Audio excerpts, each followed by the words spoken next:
Hello, OT friends, and welcome to the Uncommon OT series. I'm Patricia Modis, and I'm your host, a Filipino-American, native New Yorker, currently based in Los Angeles, bulldog mama, and an uncommon occupational therapist myself for the past 22 years. On this podcast, you will hear me proudly feature the unique careers of occupational therapy practitioners working in non-traditional and role-emerging practice areas, settings where OT is uncommon. I invite you to receive a dose of OT inspiration, to learn, to think outside of the box, and to be energized and motivated to follow in these unconventional paths. Happy listening. Welcome back, OT friends. Today, I am thrilled to introduce you to our guest of honor, Marianne Weber. Marianne is an occupational therapist who specializes in designing adaptive apparel. Welcome to the podcast, Marianne. Thank you for having me. So thrilled. I think I mentioned this to you when we first spoke that I have been looking for an occupational therapist who specializes precisely in what you specialize in. So I'm super thrilled to have you on to learn more about your work and your journey. So Yeah, I'm super excited. great. Would you mind getting us started by just telling us a little bit about yourself? Maybe some of your favorite occupations? Yeah, absolutely. So a little bit about me. I grew up in Rhode Island. I went to undergrad at the University of New England in Biddeford, Maine, and then I went to grad school in St. Augustine. And some of my favorite occupations now are cooking, gardening, playing pickleball. Me and my husband like to take our dogs out on the trails, go walking. And really, like anytime I can get to a beach, I'm in a very happy place. It's that, what is it? Blue, what did they call it? It's like the blue. Oh gosh, I'm gonna have to edit this part. Um, I don't know what I'm talking about. Blue energy, no, blue something. Blue noise, that's it. Blue Noise. noise, yes. Yes. Versus white noise, right? Yes. Kind of like has that sort of effect. All you need to do is be near the ocean and you're already Yeah. getting the benefits. The sound of the waves. It's very Yeah. calm. So thank you for sharing a little bit about yourself and, some of the favorite things that you do. Would you mind sharing with us now what motivated you to contribute to this podcast? Yeah, absolutely. So I think I really wanted to contribute to this podcast to highlight how our skills as occupational therapists can be used at so many different fields and areas of practice, and really highlight how creative we are as occupational therapists. Um, there's a very limited understanding of like what we do and what our skills are and how Hmm. we use them in so many different fields. And I feel like if we can communicate that as much as possible, there'll be more people that are just like educated about how we can help and what we can do to change the landscape of healing and of rehab in general. Yes. It's one of the reasons why we have this podcast is so that we can really showcase the scope and the depth of our practice, right? I often find myself saying, "Oh, we work across the lifespan. We work across the lifespan." I'm not really sure if people get that. So I feel that these stories, all of your, the separate stories and journeys that we explore on these episodes really shed a light on, how folks can also follow in your path. Yeah, absolutely. And that piece that you're talking about working across the lifespan, that is something that we pull into my business so heavily because we are creating adaptive intimates for a lifespan. It's not just for people that are in an older age or people learning how to put bras on for the first time. It's really for everyone who needs it now and at any point in their adulthood can use. So it's just another skill that we're like bringing into the business and another reason that sharing what occupational therapy is important. Yes, 100%. So this might be a really great time for you to begin to describe your work. I know you did already, but would you mind, getting a little bit more detailed about the setting, maybe, the population and some of the needs that you address? Yeah, absolutely. So, I'm the founder of Even Adaptive. And Even Adaptive is a company that creates intimates for women with disabilities. And so we are creating for people generally, like our target market would be like 18 to 50-ish, but really anyone who's in need of the product would benefit from it. I've had clients that are in their, well, not clients, I guess they would be customers now, Mm-hmm. that are in their 80s that really enjoy the product as well because they're still very active and it's still important for them to be able to put on their underwear independently. Mm-hmm. Um, yeah, so our business is designed for kind of like the margins of mobility. So I tried to design this product for someone with an upper extremity amputation or a flaccid limb for one reason or another, so that if we are designing for someone who can only use one hand to put on a bra, our goal would hopefully be that many other people would be able to use the product as well. So if Mm-hmm. you have like bilateral weakness, or if you've got arthritis in both hands, or you fell playing pickleball and broke your clavicle, and now you don't want to call your ex-husband to help you put on your bra, like you can do this by yourself now. And so we designed the product for that margin, and we're trying to like hit as many people in between as we can. Got it. I'm curious, as you were describing, your work, it sounds like you have sort of like a design expertise in your toolbox. What came first, the OT piece, the design piece? How did those two kind of come together? Yeah, that is not the first time somebody's asked me that now. It's funny because when I was little, my dad gave me my great grandma's Singer sewing machine. And so when I was like, I don't know, 10 years old, I was in the basement, like trying to sew my own clothes, which were terrible, but I was like, I'm going to be a fashion designer when I grow up. And like, that was one of my goals. And then in high school, I was 14 years old. I got viral spinal meningitis. And so I was like exposed to the whole world of hospitals and doctors and a migraine that I had for 9 months. And it was like a big flip of the switch Mm-hmm. as a teenager. And so then I was like, I need to do something medical. And OT was the perfect combination of like this creative world that I was living in, like trying to be a fashion designer, and then this medical world that I was now like thrown into. And so I never lost that design aspect of myself. I got a minor in fine art. So I was always kind of still like painting and drawing. But then all the information that I got as being an OT, it really like combined. So even though no, I'm not a designer by any means, it's definitely been a part of me as like who I am for my whole life. Sounds like it, and I'm so happy that you've been able to sort of blend your passion with your purpose. Mhm. I love Yeah, that. absolutely. Yeah. Yeah. Yeah, I absolutely love that.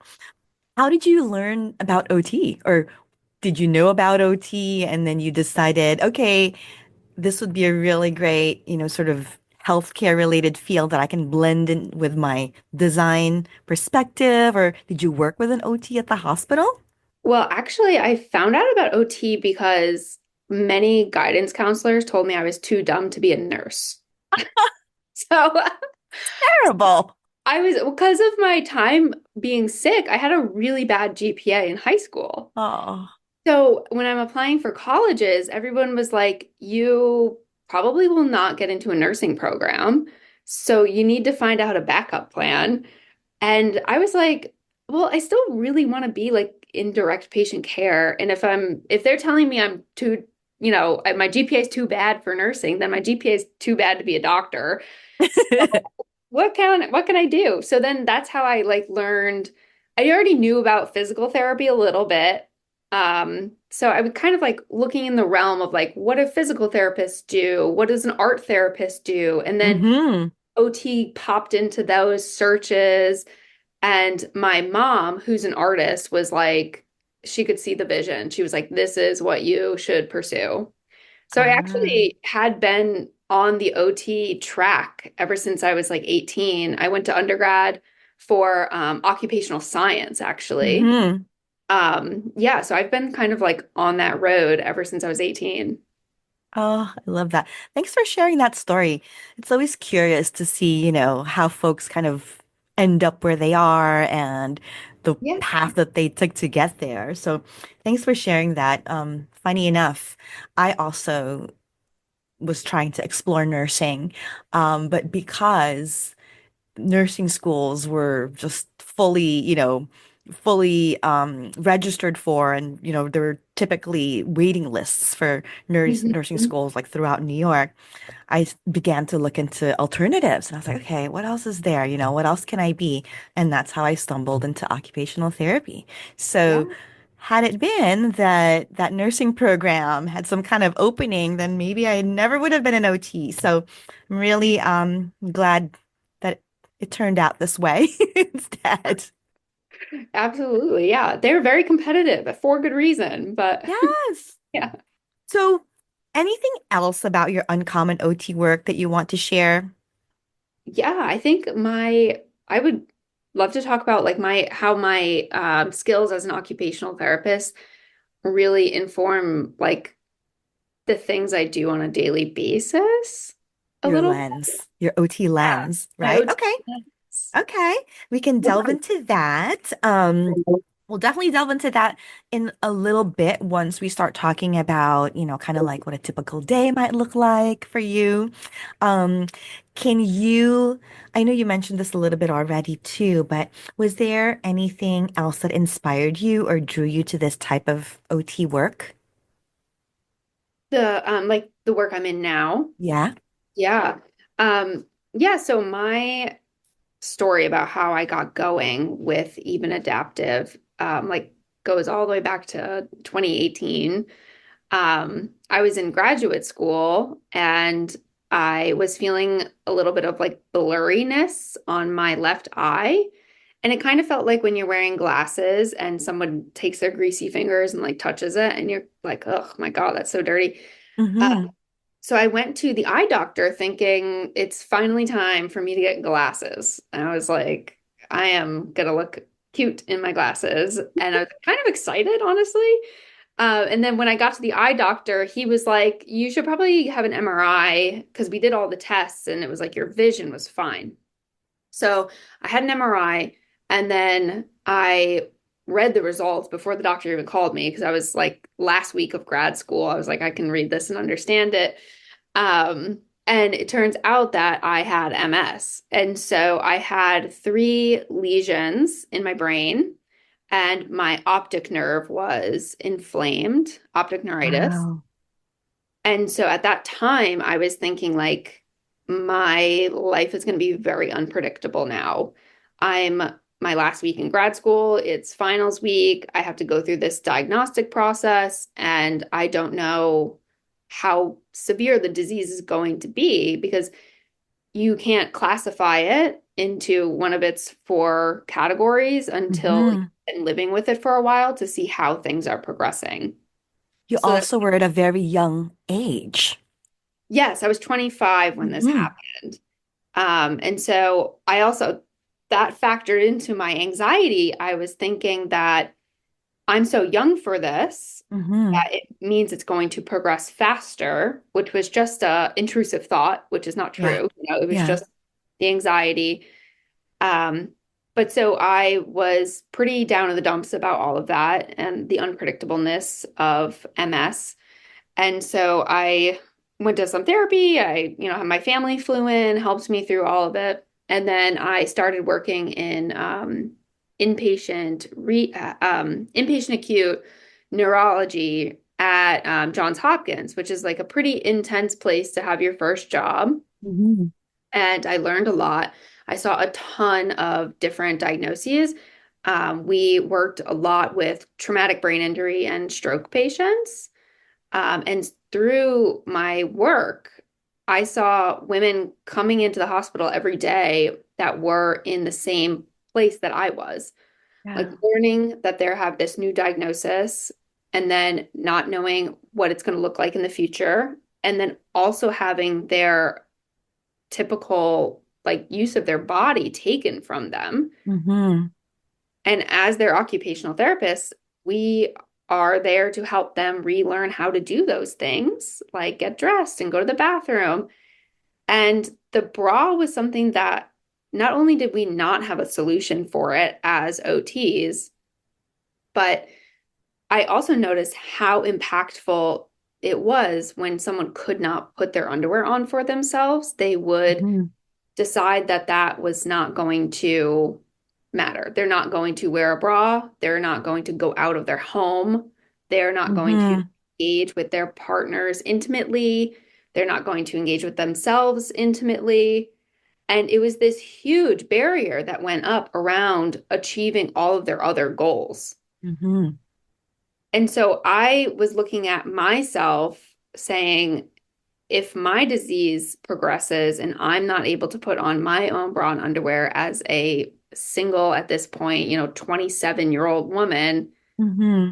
how am I gonna do the other things I want to do with life, right? Like find a partner and, come to work every day. And I decided that it was time to come up with the solution.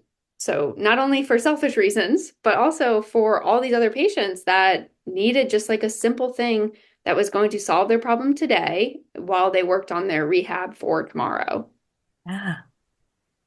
Well, it's a powerful, powerful story. Thank you for sharing that with us too.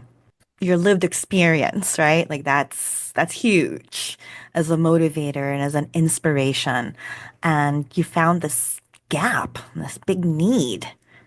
You wanted to do something about it and knew that you could do something about it. Yeah, absolutely. So, the first thought process was like, okay, I'm going to put a magnet on a bra. So I could use my little 10-year-old skills and I busted out my great grandma's sewing machine. And I was like, I'm just going to see if I can figure this out. Hmm. I would So have used Velcro. That would have been my first go-to OT, adhesive. yeah, I, I would like go to the splinting cart and grab some. So I thought magnets would be the easiest thing because it would just like pull itself together. And Yeah. it was like, I just didn't know how to make it stay together. So that was like my first big hurdle to jump over was, okay, how do I make this? Because my magnets are just coming right apart on the body. Uh, So you were actually making your own prototypes. yeah, yeah. So I think this is an interesting thing to hear from someone who's now got real product in their hand because you don't have any money when you're starting this out. When you think like, okay, this is a good idea. How do I turn this into a product that I can sell to somebody? Hmm. You need money to do it. And so how do you start this process with as little investment as possible? Like look at the things that you already own, and then try to figure out the prototype and do some bulk of the problem solving before you have to then, shell out thousands of dollars to get the product in your hand. Um, using a lot of my skills that were just OT based skills, my problem solving Hmm. skills, how to make this, and looking at a bra that I already owned and like cutting it up and seeing what I can do with it. That was the first step. That was the first step. So how did that turn out? Terribly. But it gave me something that I could bring to my parents and be like, hey, this is very meaningful to me. Look at how this could work. And then I could bring it to eventually to an industrial designer who Hmm. helped me to finalize the actual design of the clasp that is on the bra that we sell now. Got it. Okay. So can you tell us a little bit more about your products? Yeah, absolutely. So the adaptive bra is designed to be well, it's a bralette and it's designed to have a little bit more of like a low cut in the front, more support in the cup, and then a little bit of a see-through, like sexier mesh piece at the top of the bra. And the bra is it has a clasp on the front of the bra that is made out of one part turned on itself so that it engages like upside down on another piece of the clasp. Mm-hmm. And inside of the clasp is a magnet. So when the magnet gets close enough, it will pull the clasp onto itself and engage it. And then the pressure from your body keeps that engaged and closed. That's why it's not popping off now. Yes. So that's why it won't come off of your body when you're wearing it, doing normal things. But when you're ready to take it off, all you have to do is pinch it and snap, and it will just open up really super easy. Hey. So the product was designed, like I was saying earlier, to only use one hand to put it on. And so you can easily just take your thumb and your finger and pull them together on your body, and then the same thing to snap it and turn it off, take it off. The thong that we sell has the same clasp, and the clasp is on both sides. The idea of this was that we were trying to imitate like a brief. So if Hmm. somebody, because I work in acute care, a lot of the patients have the briefs on all the time. And I know how to get someone dressed completely laying down with a brief. So that Hmm. was my thought of like, how can I make this work? So if somebody is on extended bed rest or they're not able to get out of bed too easily, what can we do to make it so they could get dressed for themselves? Yes. So I put the clasp on both sides of the thong strap, except we moved it a little bit more medially so that if you also had like a shoulder range of motion impairment or weakness on one side, you wouldn't have to completely reach past midline all the way over to the other side of your hip to engage the clasp because it's a bit more centered. Okay. The other like cool thing about the product is that we designed finger pockets to go on either side of the clasp. So that way you can just easily pull it together without needing to really hold on to the elastic that goes around your body.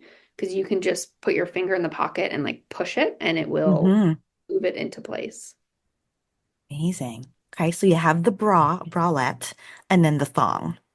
Yes, and then we have like a non-adaptive thong that does not have the clasps on it. Just so that people can have like a cute set if they didn't need the bottoms to be adaptive or not. Yeah. Got it. Okay. Yeah. So you also mentioned working with an industrial designer. Can you speak about that a little bit? Like, when did you realize that, this is this is the support that I need in order to make this project happen? At what point did you employ one? Yeah. So after my terrible prototype, and I was explaining it to my parents and showing them how it worked, I actually, my mom called me and was like, "Hey, I just heard about someone called a wearable industrial designer. This sounds like someone that you need." And I was like, "Oh, okay. Who did you hear about? Just give me that name and I'll call them." And turns out she had heard about this woman through an NPR podcast who designs for Nike and NASA and New Balance and all these huge brands. So I did not know who I was calling, really. Um, but she called me back and was like, I am really dying to get into adaptive clothing, and you sound like you'd be the perfect project to collaborate on. So, Amazing. yeah, her brand is called Interwoven Design Group, and they are out of Brooklyn, New York. And she's brilliant. She also teaches at Pratt in adaptive clothing. So Ah. she was trying to like get into that field. And Rebecca, that's the woman who owns it, and her Mhm. team, they created the clasp with me. So I brought my prototype to her and explained the goal of one-handed dressing, dressing in a seated position, dressing laying down, and being able to do it independently, completely without any help at all. And so we went through all the body movements, all the way that you might do it now with a regular bra, and what I didn't like about the process, Mhm.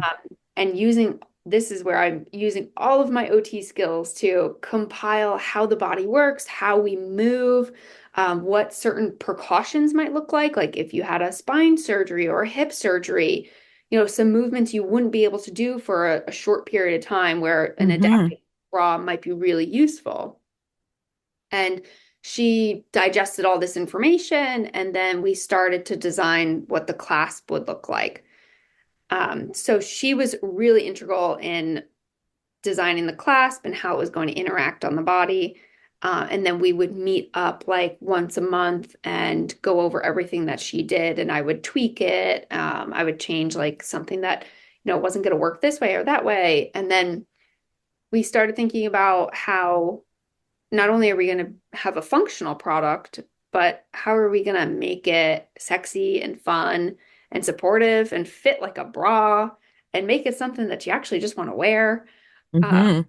so she was really great at going over all those details because even though, I can go on YouTube and learn how to like sew a bra, it's not the same as bringing in her friend who's a bra fitting expert from Pratt and having her like help us out. Absolutely. You couldn't have found the more perfect people to really collaborate with on this project. Absolutely. And I have sort of like tons of questions. A Yeah. few about like, how did you, I know your mom was integral in connecting you with her, finding such a person, right? Like this perfect person that you really needed to complete this project. But like how, I guess, where do we find, I mean, usually where would you find someone like Rebecca and would are they is Rebecca affordable? Um can you speak a little bit to that if other OTs were interested in collaborating with a designer and if you had any tips about that? Yeah. So I think if you're looking for a firm to do it, that's going to handle a lot of things, like the way that Rebecca would and handle things, like the fit and the branding as well, then Hmm. you can probably start with a Google search, because people that are with a firm usually have ads out and things, and you could probably start there. I think if you're looking for something that you can start that is way more affordable and maybe somebody who is kind of like getting their reputation started, I would look at design schools. Hmm. So, like like Pratt, like RISD School of Design, like Micah here in Baltimore. Design schools have kids that are super rearing to go, so excited to work on a real project. And you can put out ads on campuses or with like their industrial design professors and see if anyone's interested in like helping you brainstorm or get through a couple of like blocks that you might have. And then you can take prototypes to like cut and sew factories that are local almost everywhere. I mean, there's a ton in New York and LA and Miami and Baltimore.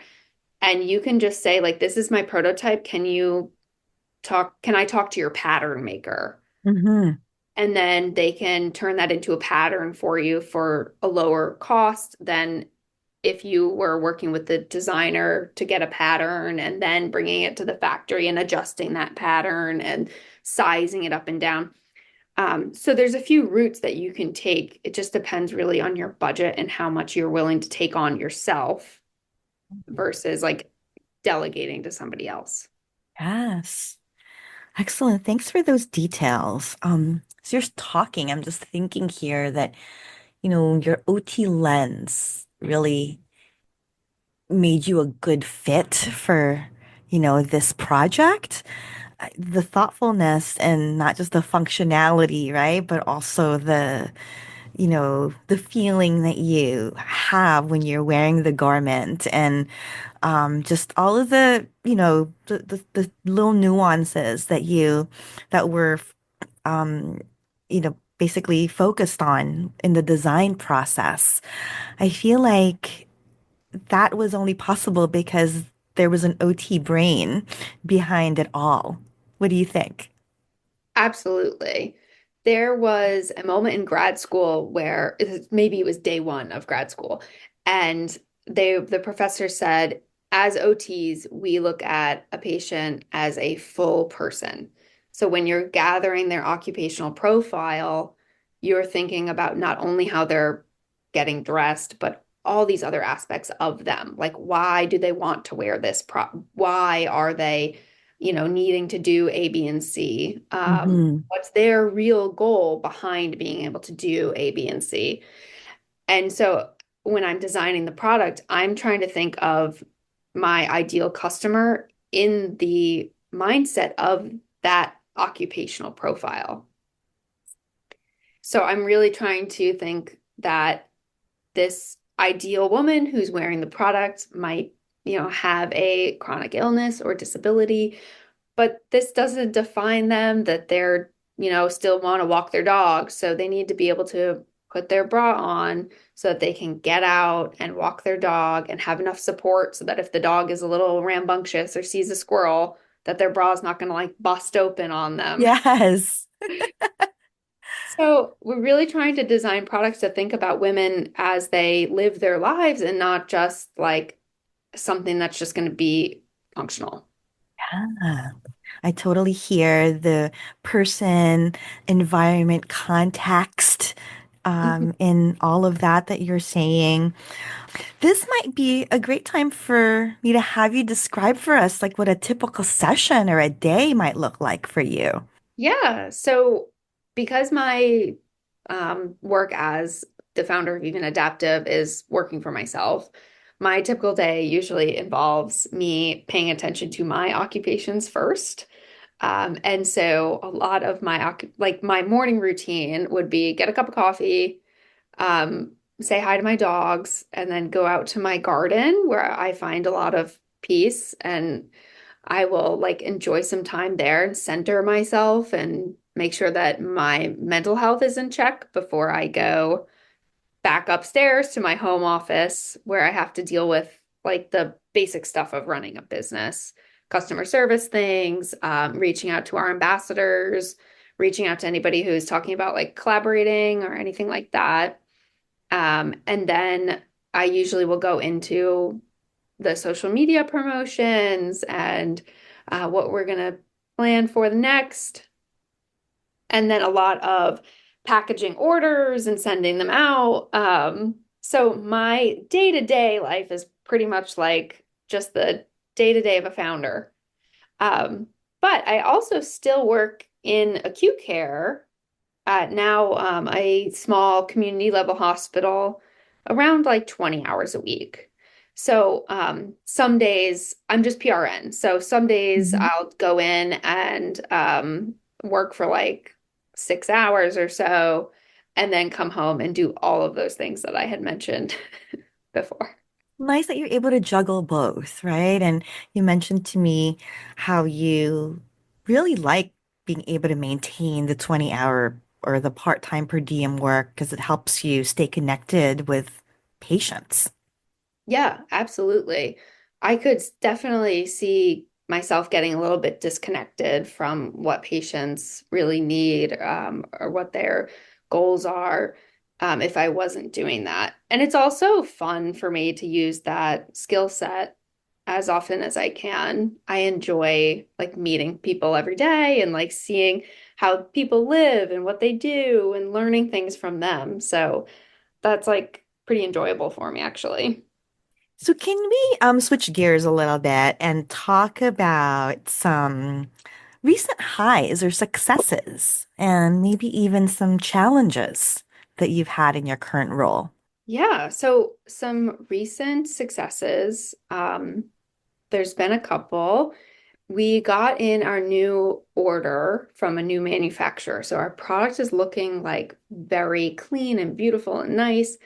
And I was able to send out a bunch of product to our ambassadors. And the ambassadors are bringing their feedback, and their role is to help me to understand what can be better about the product and Hmm. see how it is interacting with them on their bodies. And the feedback has been overwhelmingly positive about Oh, yay! Yeah. And so these women are of all different sizes. And so they are like very excited that it works for them and that it's very comfortable and that the fabric is nice. And so just getting like an email randomly being like, I love it is just it's a pretty big high for me because it's been years of product development now, and we're finally able to put something in people's hands that they really want to use on a daily basis. Oh, congrats. How many years has it been since the inception of the idea? I made that prototype in my attic in 2021. So it's been like 4 years. And then in 2024, I was able to actually like launch for sale. Got it. Um, yeah, Huh. so yeah, it took a little while to get the product going. But this is like something that's never been made before. It's invented. So it did take a while. Yes. And there's, sort of trial and error. And I think there's like some COVID years within that time frame too. So all those little factors. Yeah, yeah. And then you'd mentioned about challenges. So a big challenge that is facing this tiny little small business that I am would be like the political climate of the world right now. Uh, Oh, yes. this manufacturer that we are using is out of China, and the reason for that is because I was manufacturing in the United States, and it was the product was not as good.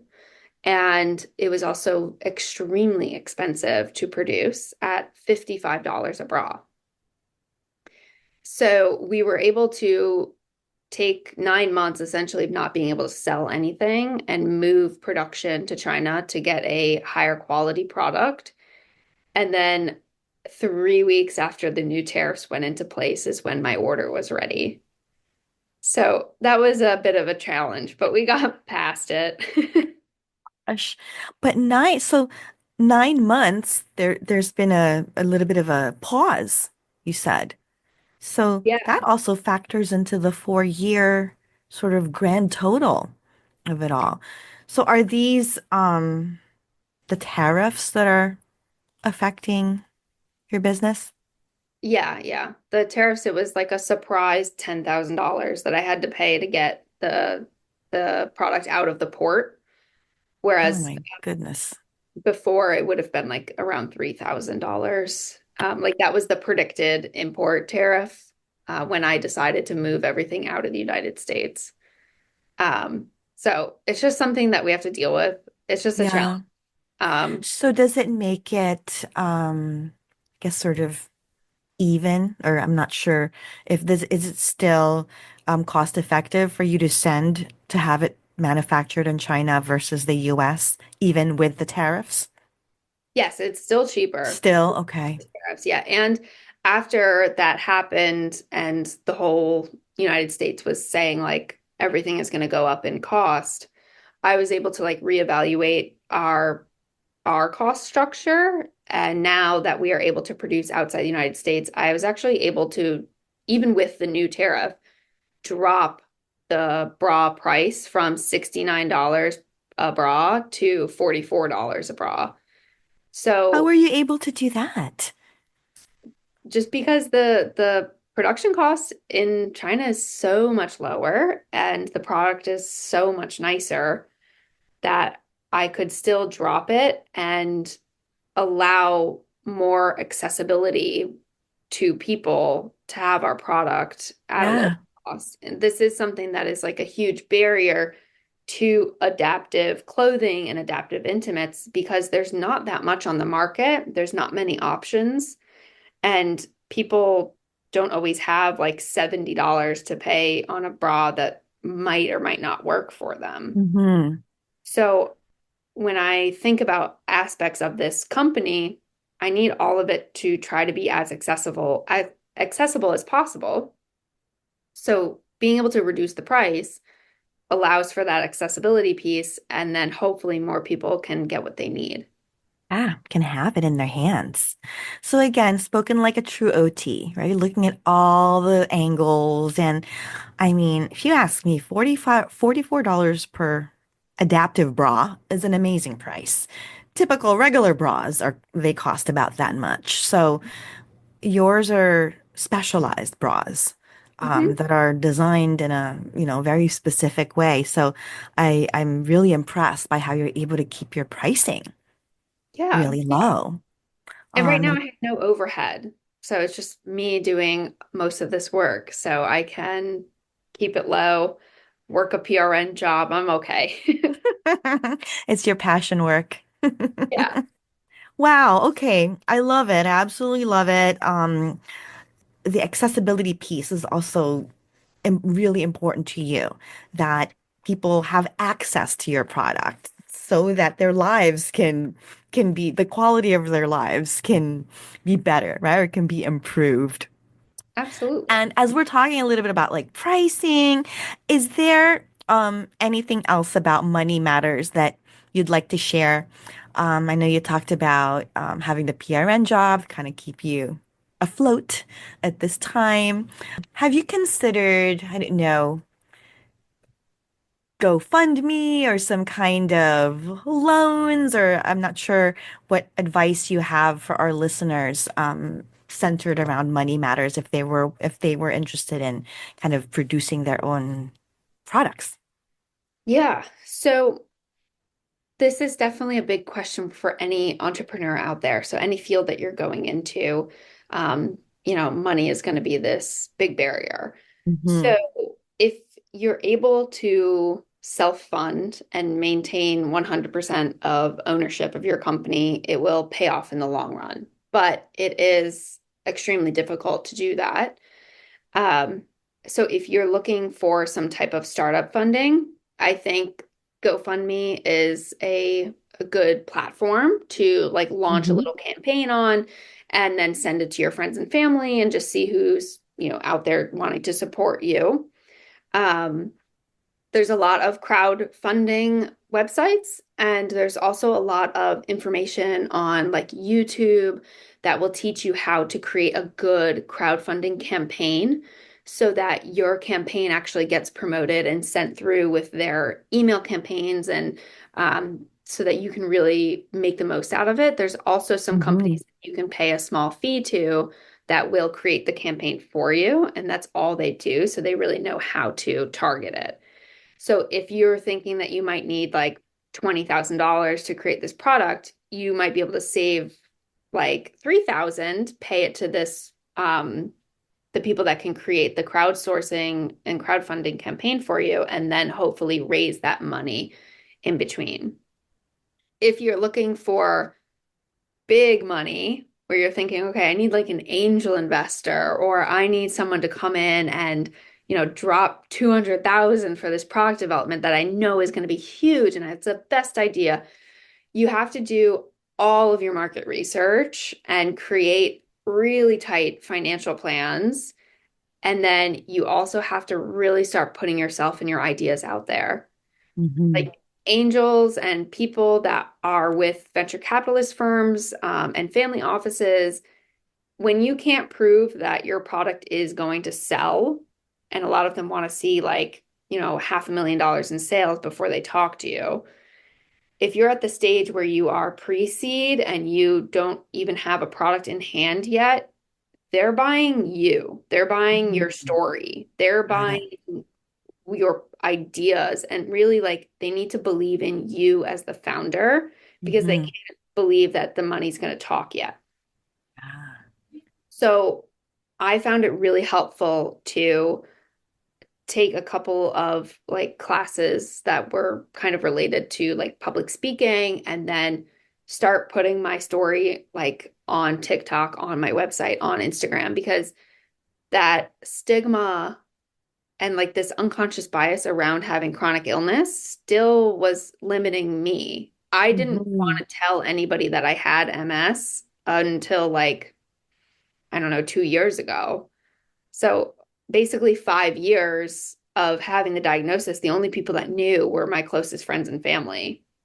And so getting over the hurdle of going to an angel investor with this idea that I have, asking for money and being like, well, I also have MS. Bye. Like it didn't it didn't inspire them. It didn't show Yeah. them that I was going to be passionate about this project. So you really have to like dial in on your own story when you're looking for funding. Ah. Have you found this journey to be somewhat healing for yourself? Absolutely, yeah. I've not heard one tiny little drop of negative feedback around like sharing my story or living with MS or anything like that. So it was really reassuring that so many people were just supportive and wanted to share their stories with me. And I was able to like foster a community around chronic illness and adaptive intimates. And it's been very healing. Yeah. Yeah, it's so important, these conversations that you're encouraging. I don't even want to just say women because intimates are for everyone, right? So yeah, these are really important conversations that folks sort of shunt to the side or are just too ashamed to speak of. So yeah, I think that the work that you're doing, the product that you're producing is really affecting or just impacting in such, great ways. Have you found any misconceptions or common myths in, designing this product or in your current role that you want to demystify? Yeah. I guess it kind of relates back to the financial piece of all of this too. I get there's a lot of people that see the product and use the product. They say, "Oh wow, you must have had to fight off the investors. Like you must have been getting so many offers. Like this is just brilliant." And this feels like a pretty common misconception because even though the product I think is brilliant and I think is Mhm. going to help a ton of people and going to help break down barriers for people, the platform like the climate for investors right now is really, really difficult to penetrate. And that bias around a product, quote, I mean, it's in our tagline for women with disabilities, is really hard for a lot of these typically men, people that control the money, to wrap their heads around and say that this could be profitable. Mhm. The amount of angel investors out there that are women, I think it's something like control 7% of angel funding. So it is extremely small. Yeah. Then also trying to find somebody that is a woman investor who maybe has even had a temporary disability, so that they can really understand the impact of the product. Mhm. That has been incredibly difficult. So these misconceptions really focus around like, how are you funding this? You must be having people that are knocking down your door. Yeah. So thanks for sharing that. And, just kind of sitting with the challenge that that might pose for you and, really the business. I'm also thinking about, men who may, or some of the money controllers, whether they're men or not, who do not think that people with chronic illnesses sort of have this sexiness or that they have this sort of need to be sexy or right to be sexy or to, feel intimate. hmm Absolutely. Yeah. I think I've gotten a couple of comments on, like Instagram and TikTok. That's kind of like, why? Like, Yeah. why are you making it low cut or why are you offering a thong option? And it's exactly back to what it means to be Boy. an occupational therapist, right? It's like Yes. these people deserve to feel how they want to feel about their bodies, whether it's crummy one day and then the next day they want to like go on a date and show it off. And they deserve to have options and feel sexy. And that's why it's simple. 1000%. So I absolutely love the work that you're doing, the products that you're designing. I know you have three so far, but I'm sure there are many more down the pike, especially with the type of creative mind that you have. hmm Oh, absolutely. Yeah. I was talking to a manufacturer like last week about the next steps, what's coming out next. Excellent. So if our listeners were interested in reaching out, maybe connecting, if they have ideas about apparel, would it be okay if they reached out to you? And what would be the Absolutely. best way? Yeah, absolutely. So any type of like DM through our Instagram, through our TikTok, which is at even adaptive. So there's no fanciness to it, no numbers, just at even adaptive. Those DMs will find their way to me. So that would work. And then the other option is you can just email me directly if you'd like. My email is also very simple, Marianne at evenadaptive.com. So that would Perfect. be really simple ways to contact me. So we will definitely list all of that information in our show notes as well as your website and, any resources that you've provided us. Yeah. The other thing that I'd like to mention is that we do run an ambassador program. So anyone who feels that they want to be a part of that product feedback loop or try the product out, it would be great to put in the application for the ambassador program. We are going to cap it soon at 100 people, and we're pretty close to that mark. Ah, But you can apply on the website, evenadaptive.com, and then I'll read the applications and get back to you. hey, we will make sure we put that link in our show notes as well. Sure. Yeah. Ah, how exciting. I actually have a couple of people in mind. Um, but thank you so much, Marianne, for sharing your work, your expertise, how you got to where you are today, just a little bit about your journey, and for really sharing some valuable advice for our audience. So thank you so very much. Yeah, of course. And thank you, Patricia, for having me on. I think this podcast is so cool. I wish that I had it when I was like just starting out, just to keep me reminded, like, this is what it could be.